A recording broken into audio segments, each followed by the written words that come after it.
जी ठिणगी टाकली शिवसेनेची, त्याचा हा पेटलेला वणवा मुसळधार पावसात सुद्धा विझू शकत नाही,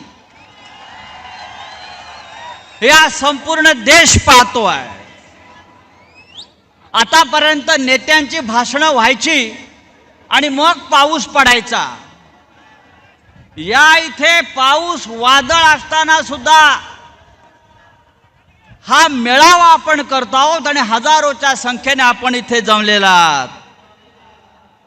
हे शिवतीर्थ आहे आणि हे शिवतीर्थ फक्त आपल्या शिवसेनेचं आहे। या शिवतीर्थाच्या पलीकडे आणखी एक शिवतीर्थ आहे, ते सुद्धा आपलंच मानायला पाहिजे। हिंदू हृदय सम्राट शिवसेना प्रमुखांनी ज्या शिवसेनेची स्थापना या शिवतीर्थावर केली, त्या शिवसेनेचा दसरा मेळावा ही महाराष्ट्राची परंपरा आहे।